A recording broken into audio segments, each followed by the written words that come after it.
Jai Shri Krishna Chaitanya Prabhu Nityanand Shri Advaita Gadadhar श्रीवासादि Gaur भक्तवृंद Hare Krishna Krishna Krishna Hare Hare Hare Ram Ram Ram Hare Hare.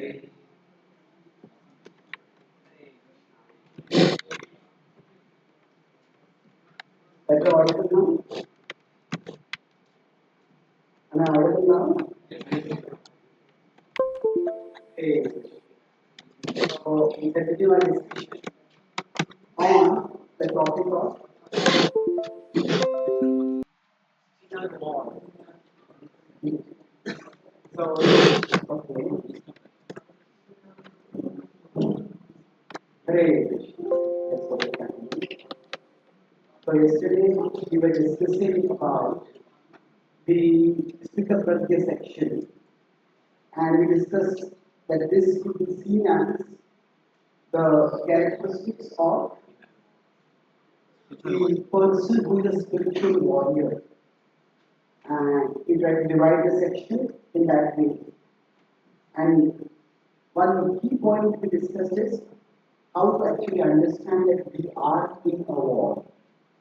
Because if somebody has to even fight a war, the first thing that is required is they need to be aware that they are in a war. So for a spiritual warrior, it's like we could say that they should be strong enough to fight a war. Then what is required? They should be invested enough. I think this is important enough. This is a small territory, why do I need to fight a war?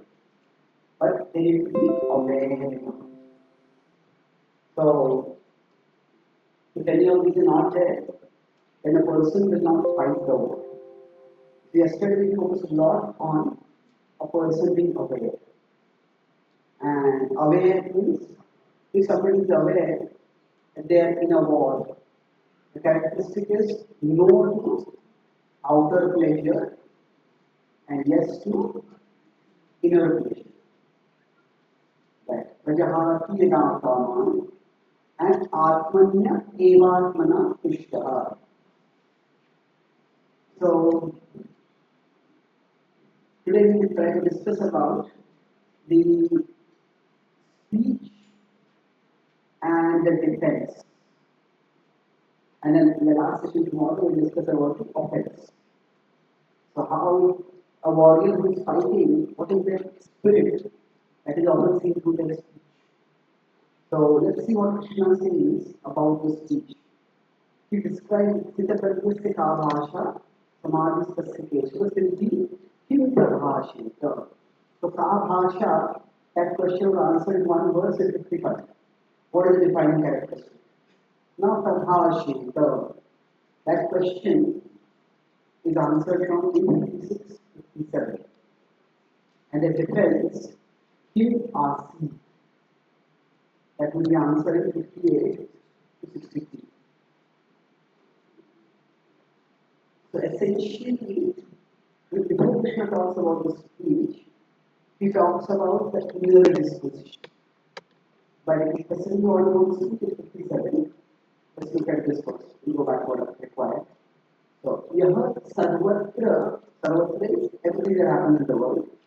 So, sarvatra na visnehas. So, that in this world, whatever happens, there are snehas, affection. So, one is not to attach to the things that happen in this world. No abhisneha. So, anabhisneha. And then what is this? Tattat prapya shubhashubham. And in this world, sometimes good will happen, sometimes bad will happen. That is the nature of the world. So, na abhinandati, na dveshti. That when good happens, the person doesn't praise it too much. When bad happens, the person doesn't criticize it or resent it too much. Tasya prajna atishita.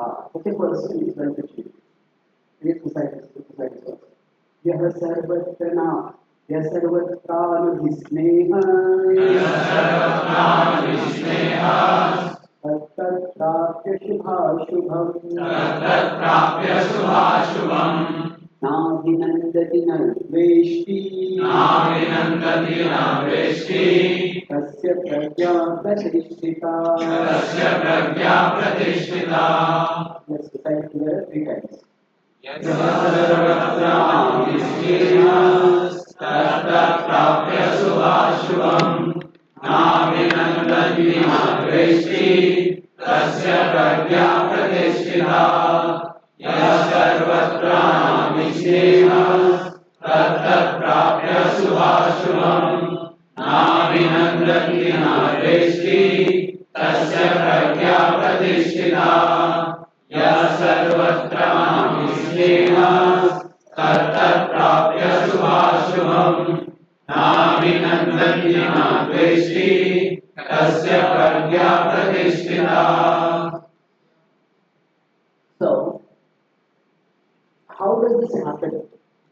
Remember we discussed this diagram of how initially the world is very big and God, Krishna, or the spiritual reality is small. And then eventually what happens?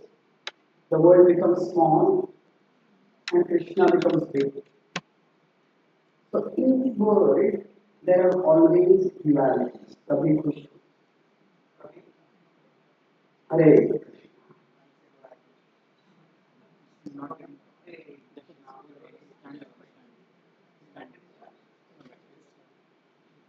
Hare Krishna, Hare Krishna.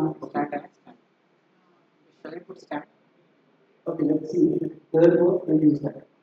Right now, let me see.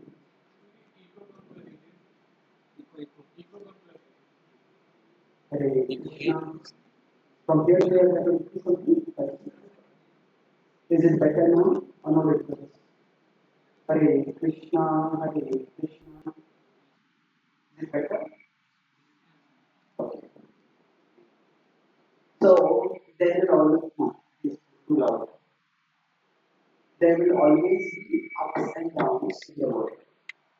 For some people, when the up is there, they go way up. When the down is there, they go way down. And this is what makes them very, let's say, emotionally unstable. If they go to an office, if they go work at a particular place, and one day the boss praises them for their work. So I love this job. This is the best job in the world. The next day, the job boss gives them feedback. Now, they get a feedback, but they feel like vomiting from the front. So the idea is, oh, this is such a terrible job. I hate this job. Why did I ever take this job? Nowadays, it's because even about relationships. Nowadays, people have a love-hate kind of relationship. I love you. I can't live without you. That's one thing. You see, I hate you. I can't live with you. That is just so unstable. So this is the effect of duality. Now, when the world becomes smaller for us, naturally, if the world becomes smaller,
And you know, so just like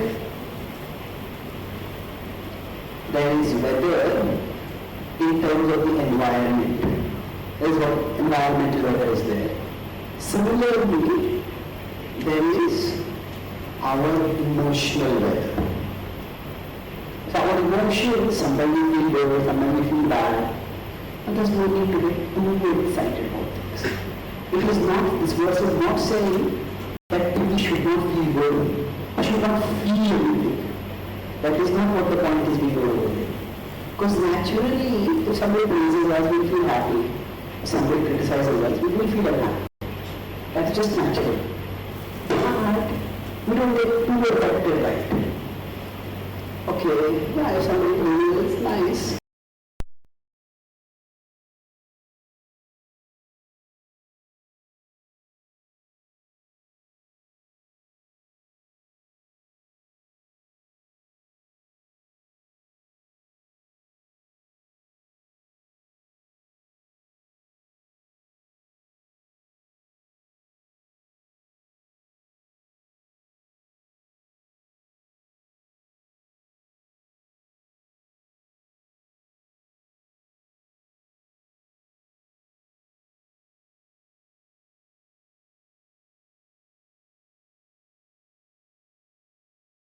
For spiritual war. So, spiritual, how is it this kind of not praising or not criticizing? Because any of this, you have heard this word decoy. What does decoy mean? Faking. Faking. Faking, that's true, but faking for what? Yeah. Reflect. Yeah, it's faking for creating a diversion, isn't it? Say, it's like, this is the border, and say the enemy attacks from here.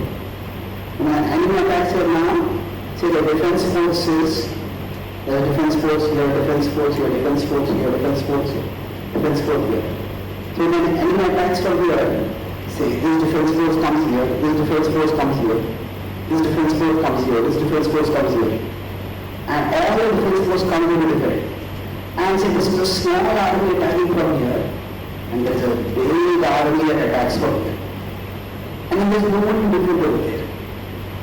So decoy means what? Create a small attack on one side. Basically divert the opposite side in one direction. And once they are caught in that direction, then they are not defending other directions and attack out. So, decoys are standard strategies. They are not considered cheating, but just being cunning, being intelligent, being shrewd.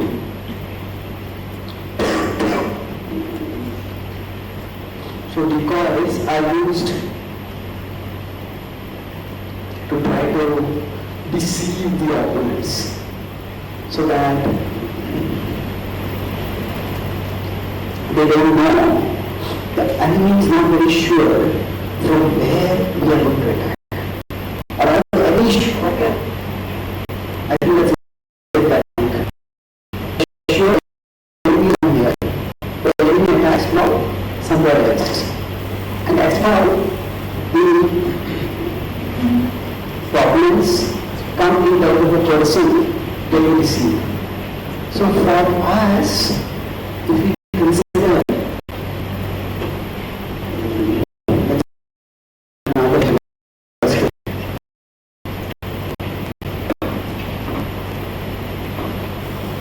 say if here there is a 5 crore pressure and we are on a journey and along this way there is a 5 rupee gain. So if we just go straight, we will get the 5 crores. Now here there is a 5 crore gain, 5 rupee gain. If let me say there is a 5 rupee note over here.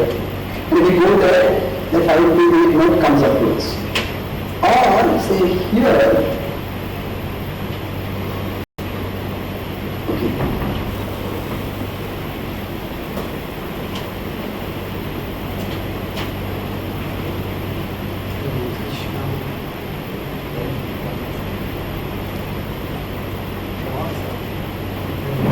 Hare Krishna, Krishna Krishna, Hare Hare, Hare Rama, Rama Rama, Hare Hare. Okay. So now here there is a 5 rupee loss. What does that mean? That say here somebody is coming and they are stealing 5 rupees from our pocket. Now 5 rupees is still a loss. But say if we start chasing that 5 rupees, then what happens is we may get the 5 rupees, but in the process we are losing the time that we could use to get to the 5 crore gain. So this 5 rupee gain and 5 rupee loss, both of these are like diversions, they are decoys. So at the material level, we may get gain, we may get loss. But if we get too caught in it, then we can't focus on spiritual growth. We can't focus on spiritual growth, and that's how we miss the opportunity to go closer to Krishna. We miss the opportunity to actually gain in our spirituality. So that's why it's very important that we focus on which battle is more important and which battle is less important. There are many battles to fight, but say sometimes in cricket there is this thing called sledging. You know sledging? Sledging means the Australian team was very infamous for sledging. That say the wicket keeper, the closing fielders, they tease the batsman, mock the batsman, speak some bad word to the batsman. And then the batsman gets angry, and when the bowler goes, the batsman may hit one, go for a big shot. Maybe the batsman gets 1 sixer. But again the bowler goes, again the batsman tries to go for a big shot. And in that rush of blood, in that anger, the batsman plays a foolish shot and gets out. So now, okay, the batsman may want to establish one's dominance on the fielding team. That is fair enough. But the dominance can be established just by smashing the bowlers for a sixer. Or the dominance can be established by just exhausting the bowlers. In one sense, in cricket, the bowler has to do much more work than the batsman. The bowler has to run all the way down and hit and bring the ball, and the batsman can just avoid the ball until the ball is outside the line distance. So the batsman could very well exhaust the bowler, isn't it? Or just play the ball defensively, and then once the bowler is exhausted, once the fielder are exhausted, and the fielder has to stand all over, and then the batsman can attack them also. So there are different strategies. So sometimes what happens is, in winning a small battle, we may end up losing the war. So for us, material gains are like small wins. Material losses are like small losses. But in getting caught in these small wins and small losses, we end up actually losing the big war. Not only losing the big war, we forget even that we are fighting the big war. So, now naturally, say, if you come here for a spiritual retreat, now maybe the accommodation that you are staying over here, for some of you the accommodation may be good, for some of the accommodation may not be so good. Hopefully for everybody it is basically good. But say, if you are staying in a room, you wanted to sleep near the window. And somebody else, like if you go by flight, you wanted the window seat. And you got the middle seat. Now okay, the middle seat is a little annoying. But sometimes people from both sides can move, their elbows can hit you. On the window seat you can look at all the scenery. So window seat is better. But okay, you go by flight for 2 hours, 6 hours, 10 hours, 20 hours. But if you're going by flight, there's some important job interview, there's important assignment, important services there. You say, if because we didn't get the window seat, we get so irritated. We quarrel with the other passengers, and then when we get down, there's such a bad mood that we can't do our job. okay, if you have to see some sites to the window, that is good, but if you can't, it's not that big a deal.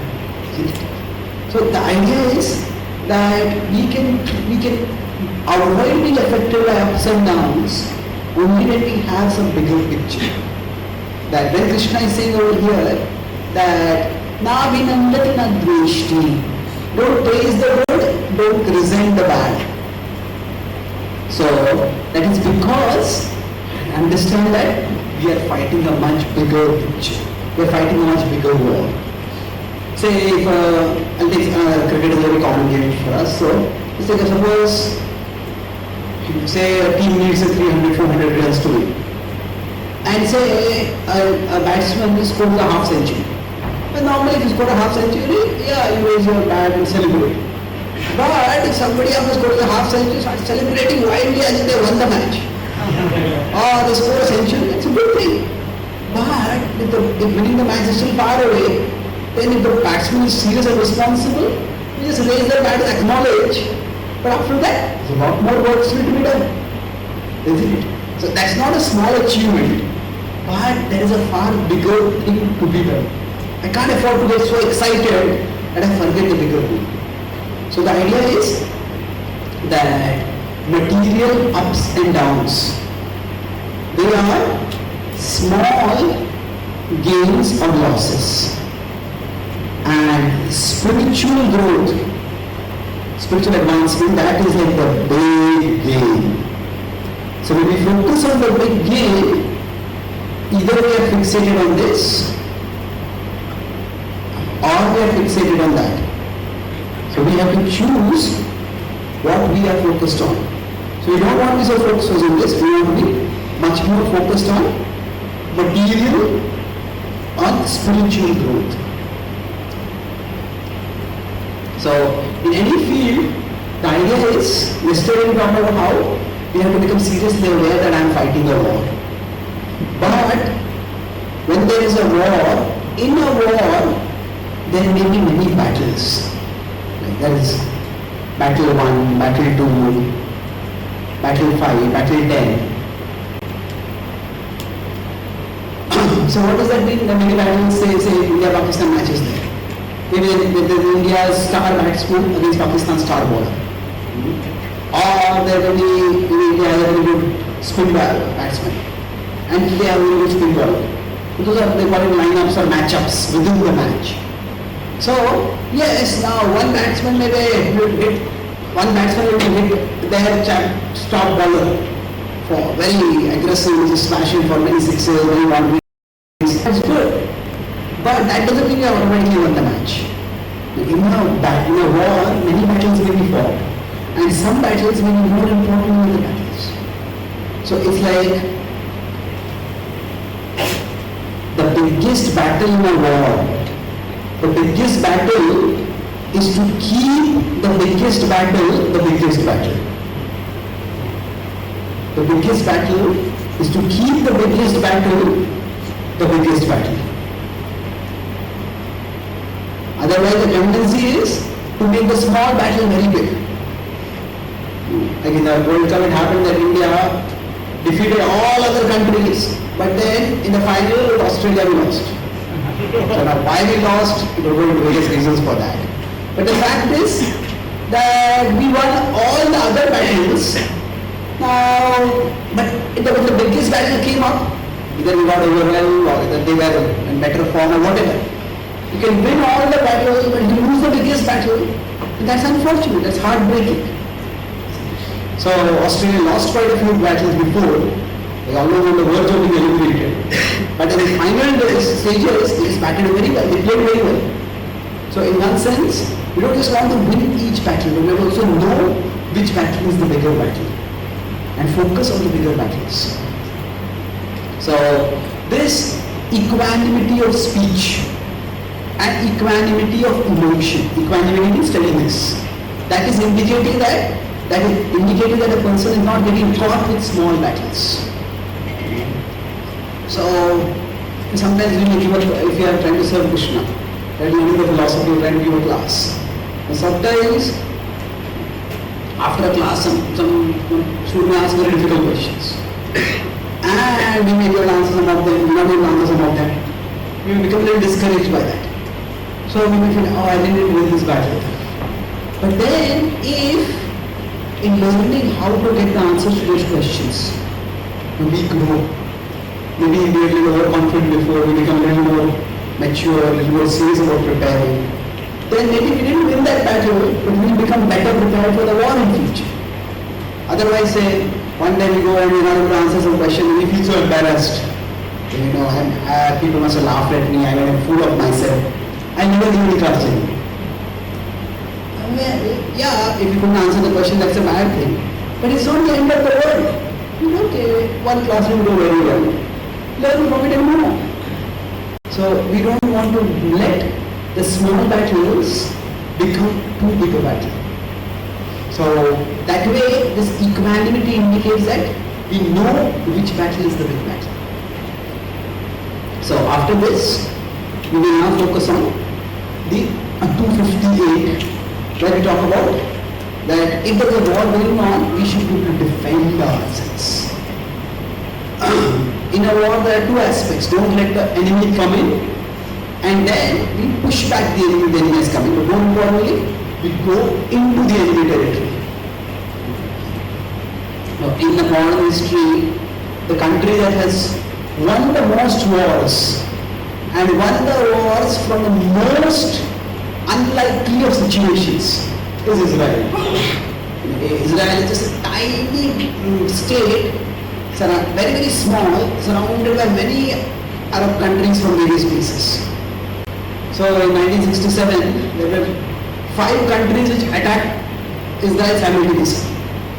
And in 6 days, Israel not only defeated all 5 countries, but actually took huge amount of land from them. And before that, Israel's size was 1/3. After that, their size became 3 times. So it is considered one of the most humiliating defeats for the Arab countries. It's like you attack, and instead of winning, you end up losing. You go into the enemy territory, and when we are going to the enemy territory, you expect that the enemy territory will be defensive, will be defending, and will defeat them. But Israel not only pushed them back, but actually seized a lot of land, strategic land from them. So, in any war, first, if the enemy is coming in, we stop them from coming in.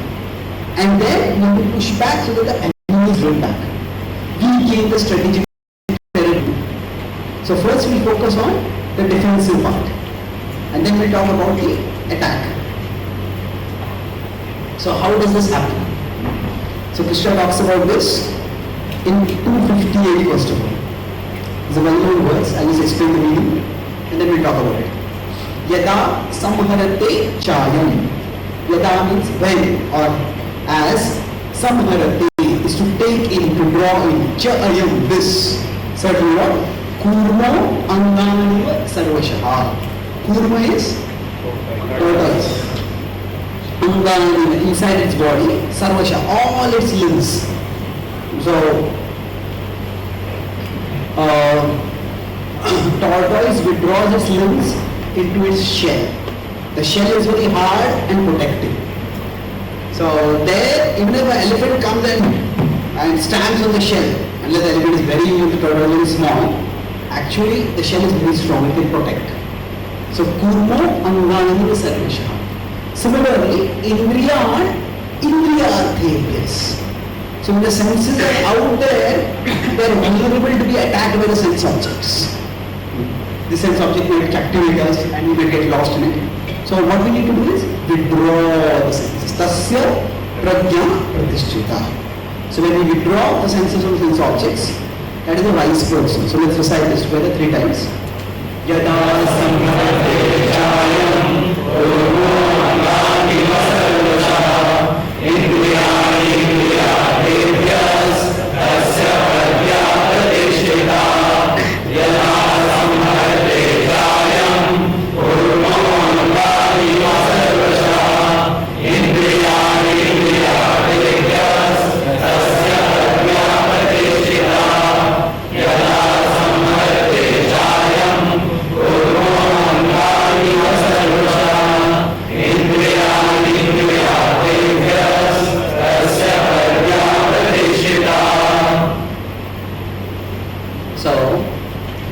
essentially what happens for us is, while we are functioning, we can't live in the world with closed eyes.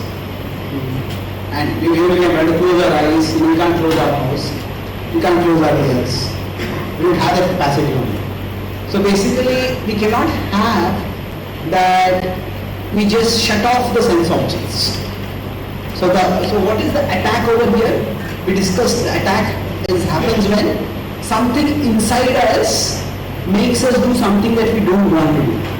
Like the battle, the inner war that is there is between our values versus our desires.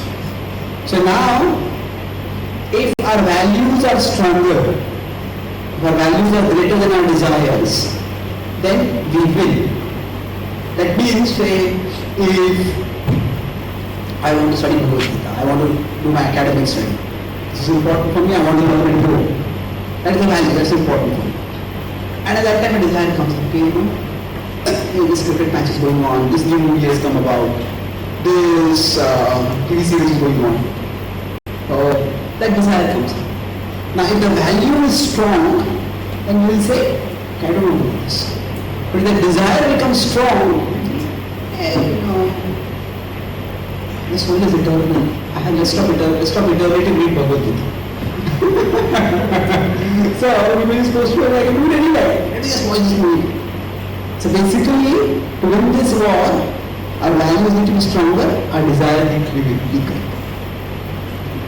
Now, how do the desires rise? There are two aspects of the desire. Desires arise from outside and from inside. What do you mean? That desires arise from outside and inside? Basically, if you can consider, this is a senses, this is a sense, and this is a sense object.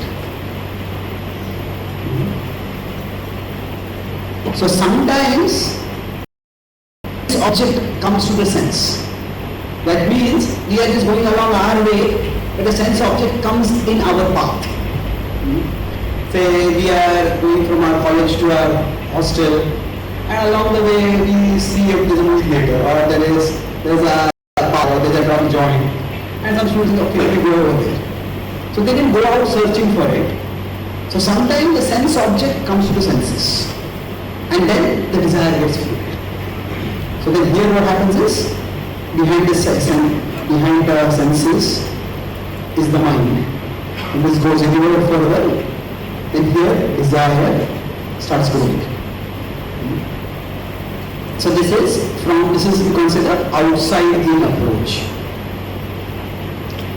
The other is the inside out approach. The inside out approach means that first the desire rises over here. And then because the desire arises, then we ourselves go to the sense object. So sometimes an alcoholic passes by a bar and says, I want to drink. Sometimes the alcoholic gets the desire, okay, where is the bar in the city? And then goes to the bar. So this is the inside out kind of desire. So now which is more common? Outside in or inside out? See, when among two options, which is the question asked? The safest answer is both. So we can say, actually speaking, our desires are the result of two kinds. So one is more of a superficial desire, and the other is more of a deep-rooted desire. Superficial desire means, because I saw something, so I got the desire for it. Say, we just hungry, whatever food is there, I'm okay to take that. But then when we go and sit for prasad, and we say, oh, there is some delicious food over here. So I would also like to have it. There is jalebi, there is this, there is that, I want to have it. That is more, it is not that we had the desire within, because the desire was, because the object came up, so the desire got triggered inside. But the inside out desire is, say, okay, I want to eat a jalebi. Then, okay, when there is no jalebi in the prasad, maybe I'll go to the Govindas and then buy something from there.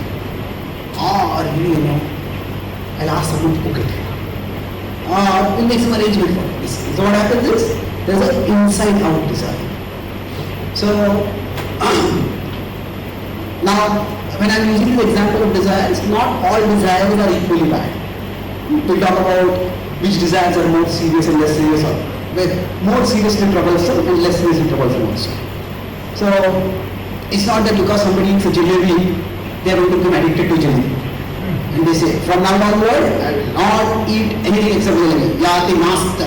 Nasti. It's not that they will not eat anything else. Generally, there are some desires which become addictive. We all have this example of, if there is an itch, what happens? If we scratch it, the itch, what happens? It worsens, it increases. But when does it happen? When the itch is due to a disease. Say right now I get the itch over here, to scratch over here. And just because I scratch right now, is it for the rest of life I want to scratch? No, sometimes you scratch our head. It's not that I'm going to rip off the skin from my head by scratching. So we use the word scratch also metaphorically. I'm scratching my head. I don't understand what you're saying. So the idea is, it is not that any time we indulge in a desire, that is going to be compulsory. Now, of course, if you're giving a class and you start scratching your nose, that's not a pretty sight. It just looks very uncouth. It doesn't look very pleasant. But beyond that, it's not going to become compulsory. So it's not that every desire, if we indulge in it, it is going to become addictive. So it's basically when there is some disease already, when there is some deep dissatisfaction in the person, and then that desire becomes the way for the person to escape from the dissatisfaction, then that person becomes addicted. I'll talk about this a little more in our session tomorrow when we talk about how Krishna consciousness can help us to deal with desires. But at this point, let's focus on this principle that there are superficial desires and there are deep-rooted desires. Superficial desire means, oh, there's a jalebi, I would like to eat it. And if tomorrow there's no jalebi, there's no desire for it. But a deep-rooted desire is, jalebi is my favorite food. Then I want it.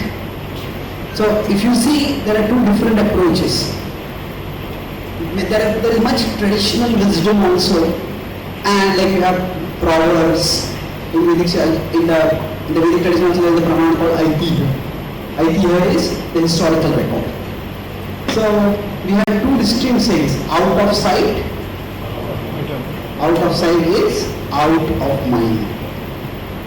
But then there is the opposite saying: separation makes the heart grow fonder.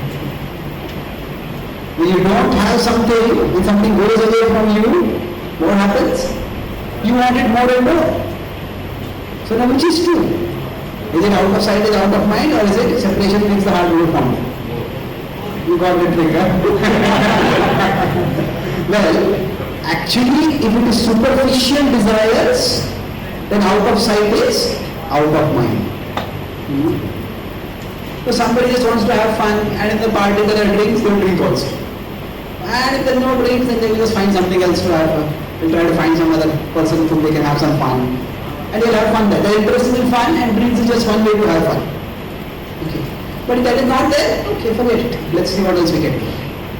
But if somebody is already hooked to alcohol, if the party there is no drinks, they will say, okay, after the party gets over, where is the bar nearby? We'll go there and we'll have a drink. So, for deep-rooted desires, what happens? Separation makes the heart grow fonder. So, desires are, in one sense, not monolithic. Monolithic means they're not all of one kind. There are different kinds of desires. So, initially, right now, when we are talking about defense, we are primarily talking about the superficial desires. So, it's like those are the desires which come from outside in. Remember, another way to understand this outside in and inside out is that the it's primarily the enemy attacking from outside. The inside out is the spies from inside, they are sabotaging. The spies from inside, they just destroy our defenses. So the superficial desires are like, these are like the aggressors. The aggressors or invaders. Whereas the deep-rooted desires, they are like the spies or the traitors. They are inside us and from inside they destroy. So now if the aggressors are coming from outside, we can just use a machine gun and shoot all of them. But if there's a spy in our own party, we can't just use a machine gun and destroy. Because in killing one spy, we may kill 100 of our own soldiers. So a categorically different strategy will be required for dealing with the aggressors and for dealing with the spies. So for dealing with the aggressors, what do we do? See, every country needs to have some borders. This is the border, this is where you can stay, this is where I will stay. Now, you could say a country can have maximum security by having control everywhere else. The country has no borders because it controls everything. It controls it rules everywhere. Now that's practically not possible. Maybe for some country it is possible, but generally throughout human history, it has been very rare that one king or one place, one entity ruled everything. So now America may have some control beyond its borders also. It may have military bases in this part of the world, that part of the world. But its level of control in those military bases is not as much as it is in America itself. So America has some military bases in the Middle East. And from there, they try to protect their interests. But if somebody is attacked over there, okay, that's serious. But if somebody comes to America and attacks, like when the Twin Towers were attacked, that was attack in their territory itself. America took it very seriously. So the idea is that every country needs to have borders. And then the borders, they give, what do? They give a reference point for fighting. What am I going to fight over? What is the point of fighting? Okay, the point of fighting is you are not allowed to come beyond this point. So just as a country has borders, a consciousness, our consciousness is also like a territory, a consciousness needs to have boundaries. So to the extent we have boundaries, yesterday I already talked about the concept of boundaries. You remember I talked about anger and different people. Everybody gets angry, but we all have certain amount of boundaries to our anger. No matter how angry I get, this is what I'm going to do. Even criminals may have some boundaries. For example, in prison, I devoted in prison outreach in many parts of the world. Go to jail and let's say that even one prisoner, say if somebody comes into a prison for being a child sexual abuser, prisoners don't like such a person. Now, inside the prison, the prisoners will actually attack and kill somebody in a child sex abuser. Okay, sex is there in everyone, sexual urge is there in everyone. And maybe there are people who may also be rapists. But even they have some sense of decency. You don't attack children. Small children, at 5-year-old, 10, 6-year-old, 7-year-old, you don't sexually violate a small child yet. So child sex abusers are something which even hardcore criminals look down on. So the point here is that everybody has some boundaries. And the idea of a boundary is what? Inside the boundary, the behavior inside the boundary is acceptable. So the behavior is acceptable, the behavior outside is unacceptable.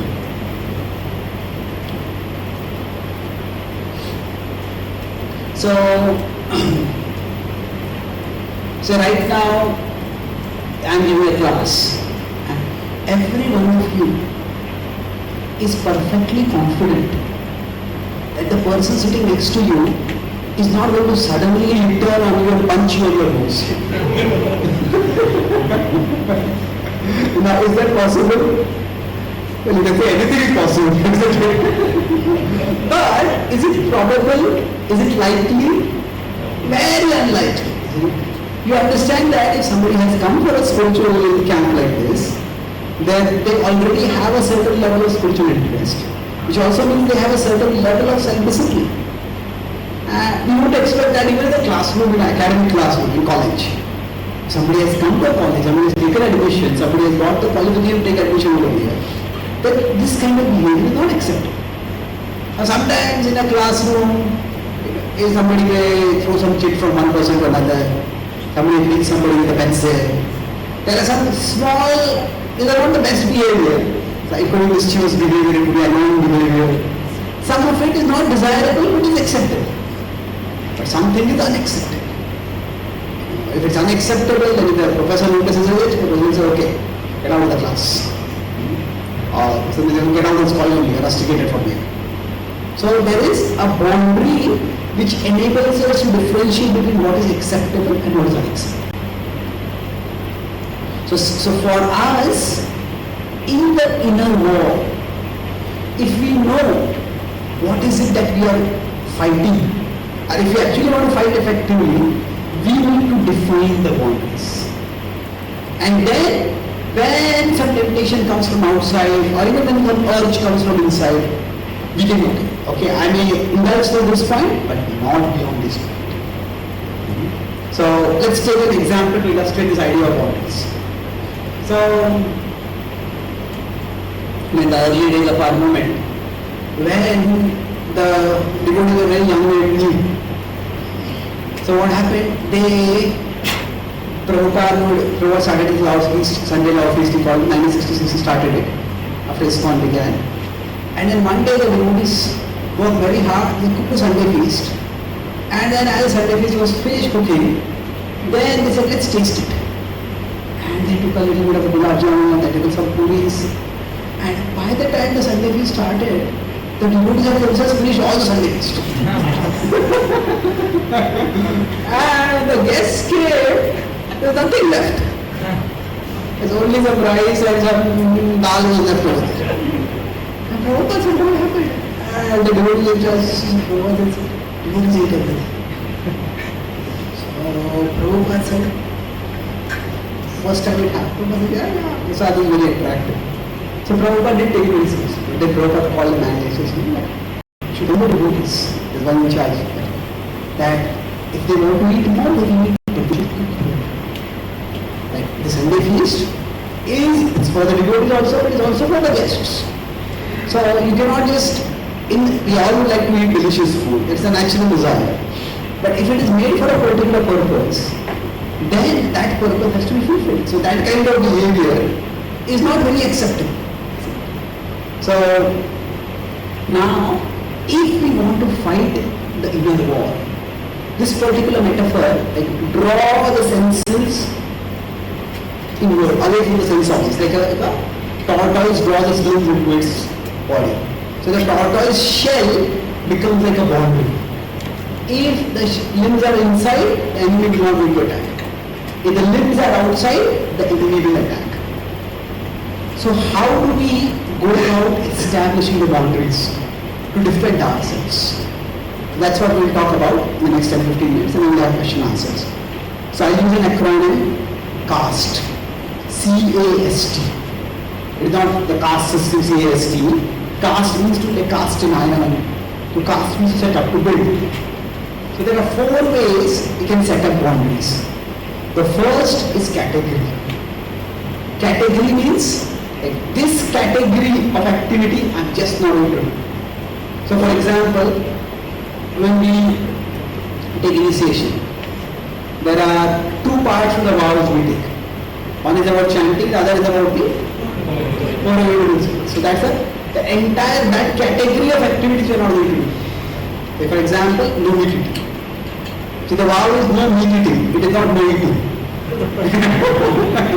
With no eating, we all die. That's not possible. But one category of food, they are not going to take.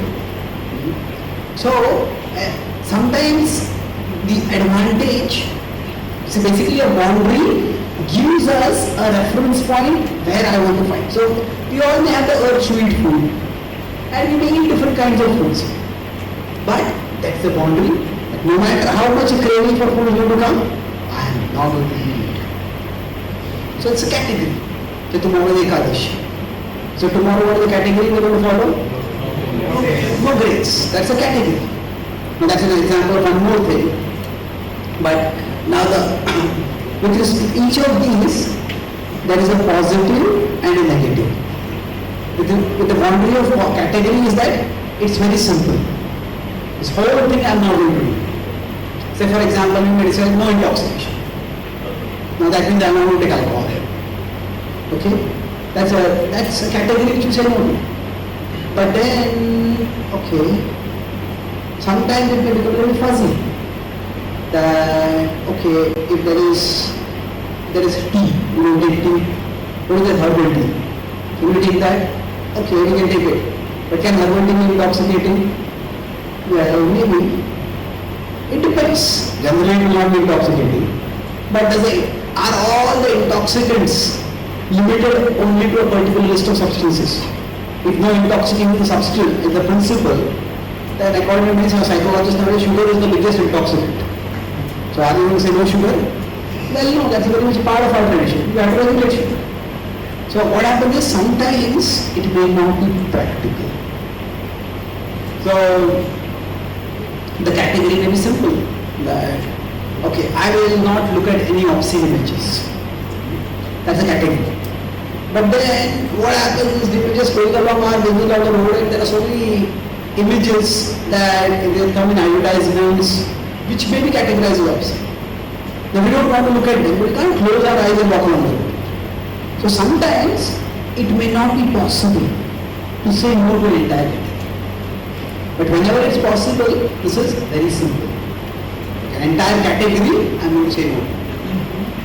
So for us, many food like meat is one food set of foods. Now if we decide we take the vow no eating meat, but then actually what we do also say we no food is not offered to Krishna. We actually end up following a higher standard. And what that means is we may see a lot of food which we see here or there, but we say okay, I'm not going to eat this. So unoffered food we don't do. That's a category. Now, is that category always possible to follow? Well, generally it is. We should arrange our life in such a way that we can follow that. But the category is that it gives us a black and white boundary very clearly. But in everything a black and white boundary may not be possible to have. So the second is accountability. Now accountability means that accountability can be to some others or it can be to self. So for example, if somebody is struggling with diabetes and they are trying to give up sugar, but they find it very difficult. Then they may have some diet consultant, some doctor or some friend. The doctor friend may tell that every week you keep a track of what all you eat and you submit a report of that. Now what happens is, if somebody, okay, I started eating one gulab jamun, I ate 20 gulab jamuns. Now if I did that, I was just writing that I ate 20 gulab jamuns. And then if you have to tell someone else that I ate 20 gulab jamuns, so it's a bit embarrassing. So what happens is just the fact that I have to tell someone else, and that creates a deterrent. So if you have someone else who is going to tell what we did. So among alcoholics is a very important thing. We need an accountability partner. So whenever somebody has a relapse or somebody has the urge to relapse, at that time they try to call their partner and talk with them. So we need some kind of accountability. Nowadays with internet so easily available, it's some people say, some social critics are saying that our technology has become too strong for our morality. That now in 15 minutes we can see more obscene imagery than what even the wealthiest person in the world could see in 50 years. Because in the past you had to get physical books. How many physical books can you get? And how many can you keep? Like a person can have a whole library filled with obscenities. And more than that, it's so easily accessible. So it's very difficult. If somebody is succumbing, then it's difficult. In one sense, it's understandable. That doesn't make it acceptable. That doesn't make it certainly desirable. But still, it's a difficult situation. So then, having some software installed on our device and maybe somebody else checks what kind of sites we have visited. That is some kind of accountability. That can be helpful. Now, if we have accountability with others, the positive is that it becomes like a strong deterrent. Deterrence means it's something which prevents us from doing something wrong. So strong deterrent. But the negative is, it is difficult to find.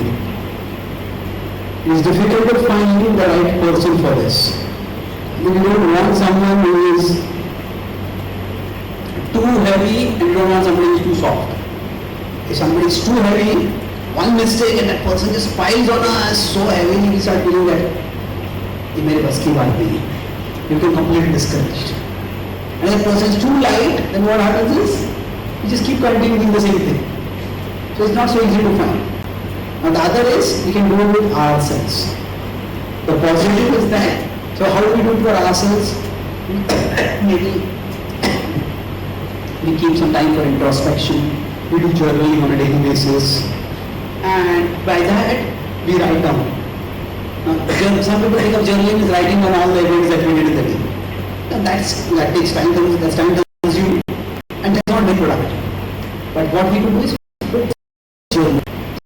Say the particular 5 minutes.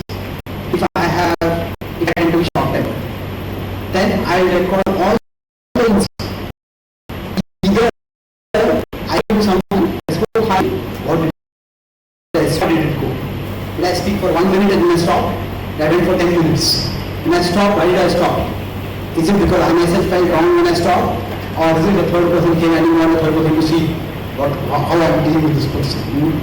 So try to record it ourselves. What happens? It's like yesterday I said sometimes you do not even realize that we are losing territory because you don't even realize we are in the war.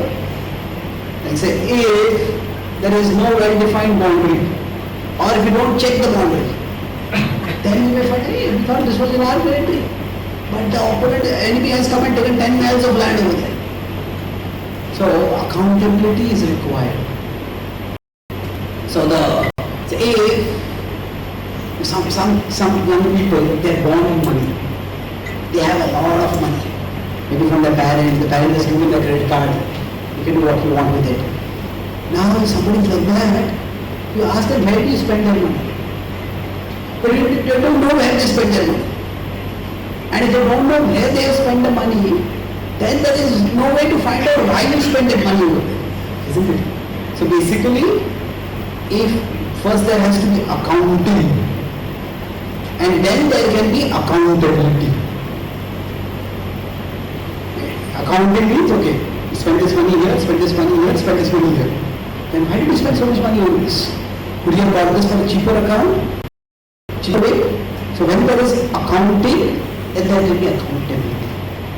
So a journal helps us to do some accounting. So it's like what we could say is, we could do accounting of our time, how much time did I spend over here. All of us may feel, I don't have time. And it's true, all of us have less time and we have lots of things to do.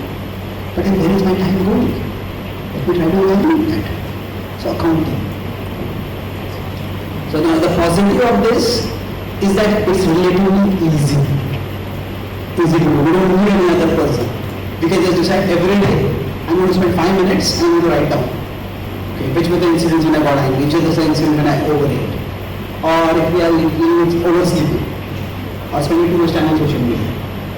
So then we can decide, okay, how much time did I spend, how much time was it necessary, when did it become unnecessary. When was it not unnecessary, but it was completely undesirable. Undesirable. See, in social media also, okay, I read this news, and then read that news and I read that news, that might just be a waste of time. From there, might go to areas where it's not just distracting, but it's also polluting. So we can keep accounting of that. But the negative of that is it's also easy to avoid. Like that, one of my friends, he was struggling with, he had a heart attack. After that, he had to regulate his eating. The doctor told him that you have to keep track of how much calories you eat. So he said that whenever I would eat too much, I would just not enter my journey. And I would say I forgot to eat that. So what happened? That's why the journal never knows anything negative in it. So that's the problem with accountability to oneself. We can just dodge it very easily. Now the third way we can have boundary is through space. What does space means? We create some distance.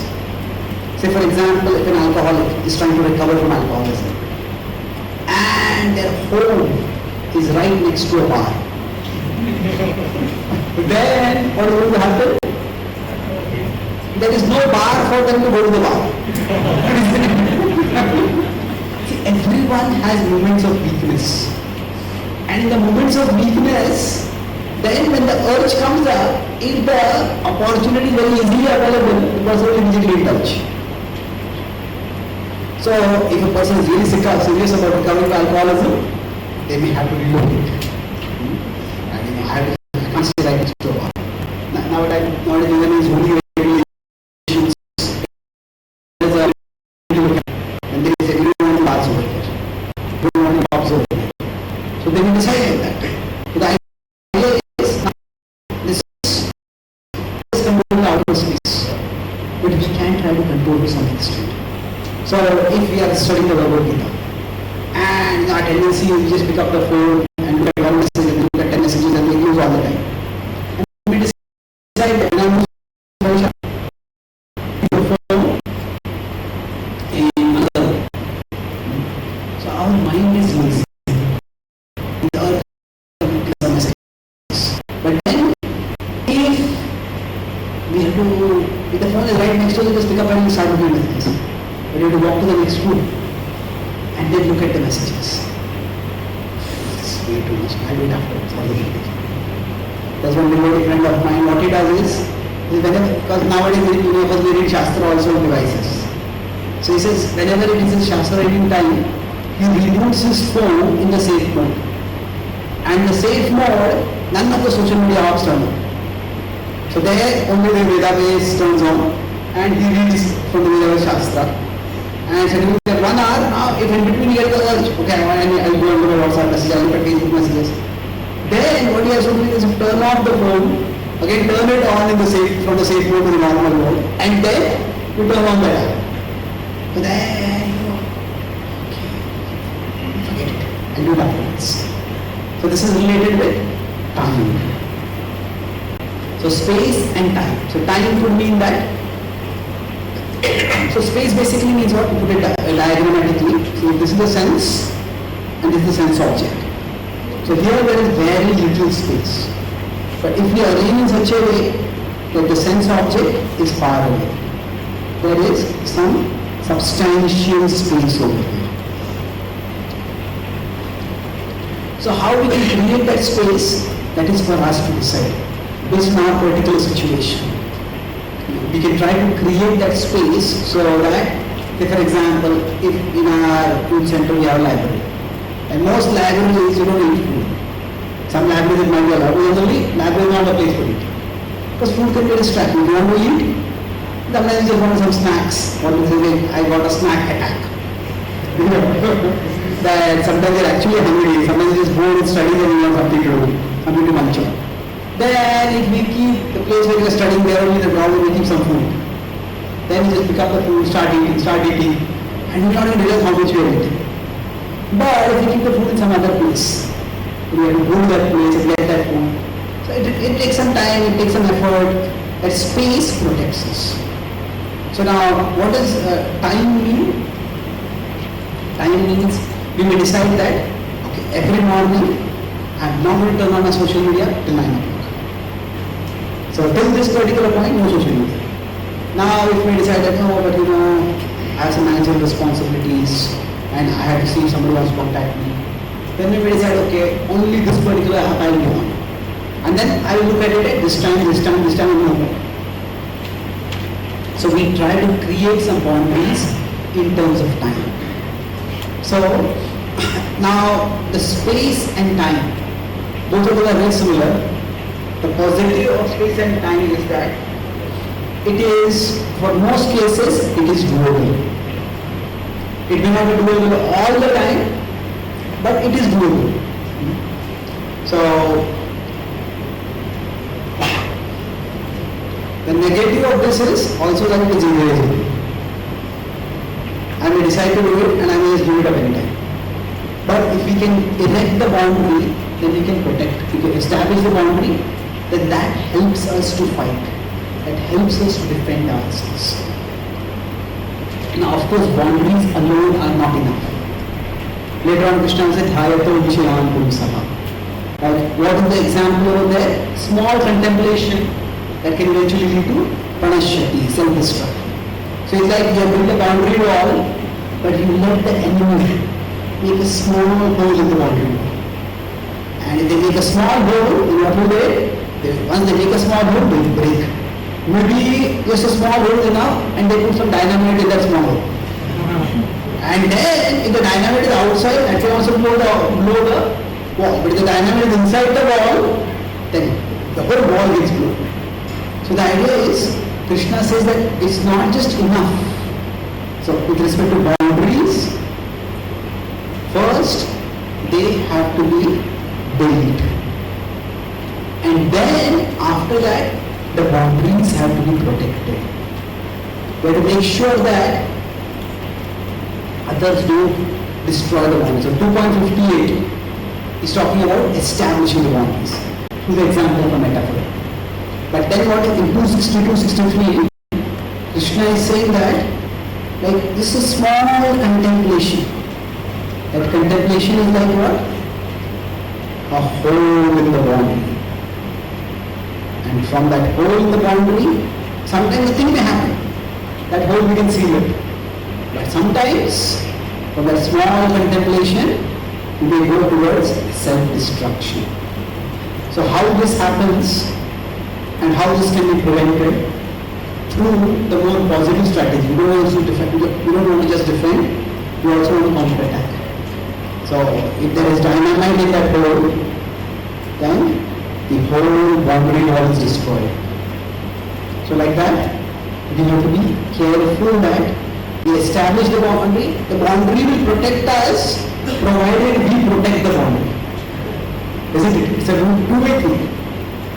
And the wall can protect us, but we have to make sure that we ensure the wall is not being destroyed. So like the boundary, it protects us, and then we also protect the boundary. It's both ways, and by that we can be safe. So in Bhakti there are rules and regulations. The rules that we follow are like the boundaries, and these boundaries help us to win, or at least to not be defeated in the war against temptation. So I summarize what we discussed today. Mainly discuss 3 points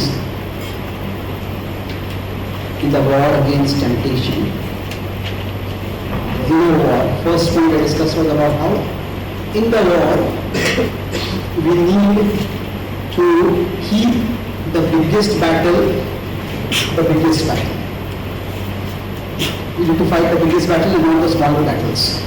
So material gain and material loss, these are like the smaller battles, like 5 rupee gain or 5 rupee loss, whereas spiritual growth is like the 5 crore gain. We want to keep fighting the bigger battle, and that's why we need equanimity. Don't get caught in the small battle, because otherwise he will be caught and alerted by the decoys. So these are small things. And then we discussed about if you have to fight the inner war, then we need boundaries.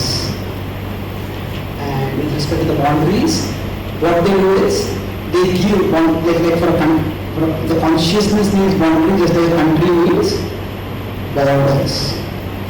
What they do is they give a clear-cut reference point for fighting. Otherwise, what is it that you are going to fight over? So, boundaries they define, they separate acceptable behavior from unacceptable behavior. So, we discussed boundaries of 4 kinds. C was what? Category. Like this whole thing, I'm not going to do this kind of activity. A was accountability. Accountability can be of 2 kinds. One was to others, the other is to ourselves.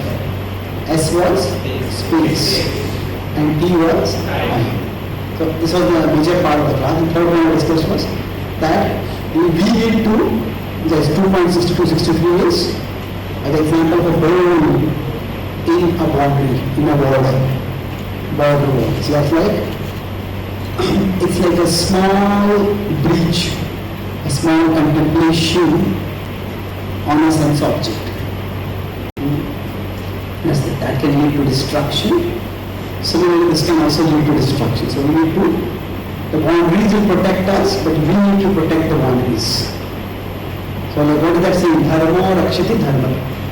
That those who protect Dharma are protected by Dharma. So like that protect boundaries, the boundaries protect. This way we all can at least defend ourselves in the inner war. Thank you very much. Hare Krishna. Any questions or comments? Yes, please. We have my hand.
It's not that it's necessarily that it is the male-female union.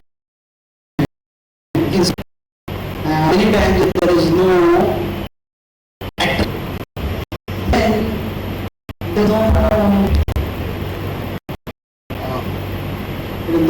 the man gets excited, the sperm comes out. So in the semen there is no sperm if the person is not attracted. So attraction, then there can be no reproduction. It's not that it always happens like that. But that's one of the purely sociological reasons why even non-religious people are still against, are talking about not using porn. The article in the Times, long article. What is happening? The more people are exposed to porn, and in pornography, all kinds of weird and exaggerated sexual images come up in people's minds. That's what I'm sure. So what happens is that people get sexually excited or agitated only when they see these exaggerated images. And even when they are with someone, they don't just feel it. And there's all this virtual is actually preventing people from having physical sex.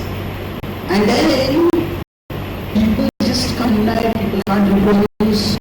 So from purely sexual perspective also, the idea is that a person can't reproduce if the person not to do it. So lust itself has its role. When you say as long as the body is there, lust is going to be there, because that is the way it happens. And also the dharma viruddho bhuteshu kamos bhuteshu. I use the word kam itself over there. So in the Gita, kam has both an connotation and bhuteshu. The negative is what we discussed in 336 to 43. When Krishna says kam isha krodesha is like a big enemy. But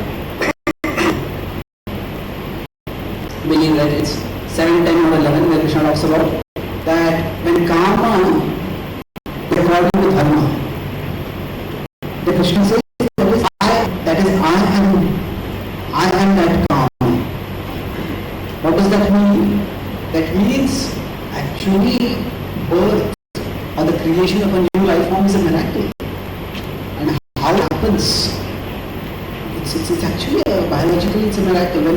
When a couple wants to have a child and not able to have a child, they go to doctor. Nowadays a lot of the fertility clinics are there, treatments are there. So it's a very mystery. And then biologically, the male and the female, actually they are not able to conceive. So there is some element of mystery in it. When Krishna says, Prajat Shivasi Kadar, Kandam, and Krishna says, I am the Kandar which leads to progeny creation. So just the male without responsibility, that's not good. But there is a positive dimension. So when we say as long as because the idea is functions, we are also logical being at a particular level. And one biological production, survival and reproduction. So we will experience in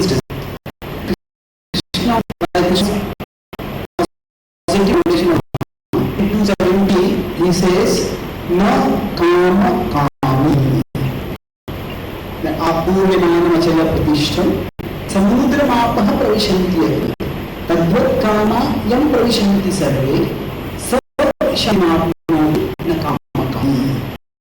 It's a very curious phrase. Na kama kami means don't be a desirer of desire. What that do not be. What does it mean? So basically, if we consider our consciousness, karma can refer to the temptation or the proposition. The proposition can come in from outside. And karma can refer to the intention. Or the act. Once I make the intention, then I do the action. So Krishna is, if you see this purport as a 2.77 purport, Prabhupada says, although the desire may come, but the inclination to fulfill the desire is not there. What it means is that say for example, Ekadashi, if we see some delicious food, we have the desire to eat it, but no, I'm not going to eat it, not today. So the desire may come, but the inclination is not there. So that is where our determination comes in.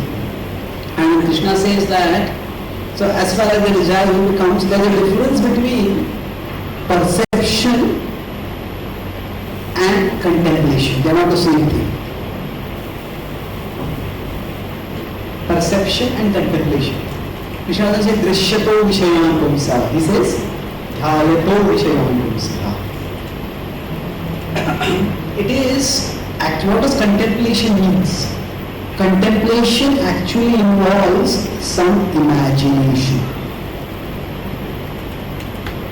It is not just the perception of the sense object that triggers desire within us.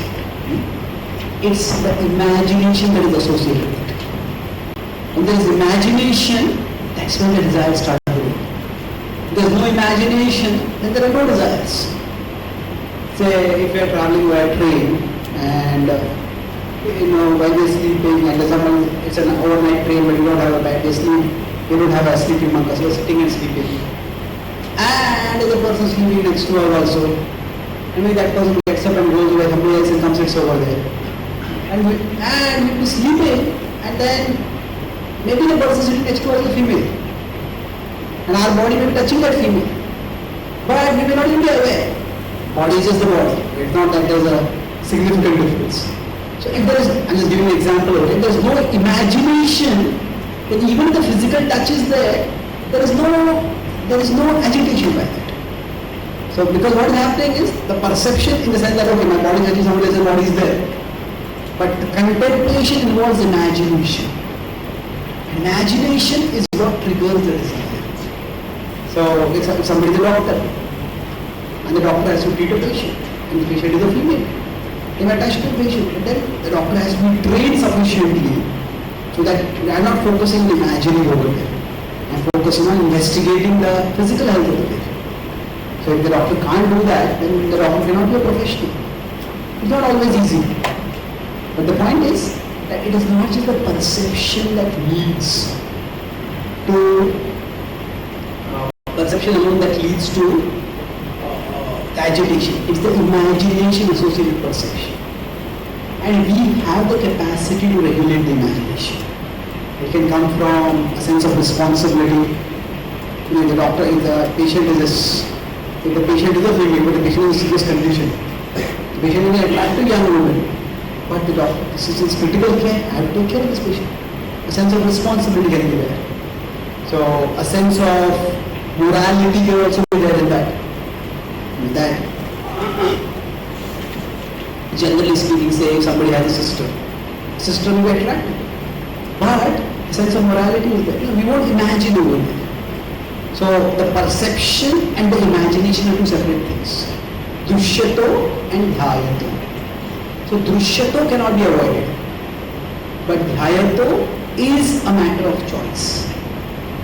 And in that, when we avoid the contemplation, essentially means what? It is our emotions are getting triggered. And the emotions are triggered by an act of imagination. Imagination. Say, okay, I'll take this example, a little provocative. But let's take a little less provocative example. Suppose there is a Bharatanatyam dance going on, but Krishna is being depicted. And maybe it's a young woman who is depicting that. Now, if somebody is just a lusty person, then that all that person is going to say is a female body, will get attracted and agitated. But somebody else who is an expert in Bharatanatyam, that the person is a female is there. It's not that you are blind to that. But the focus is on how expertly the person is dancing. And if somebody is also showing, okay, which Leela are they depicting? How well are they depicting that Leela?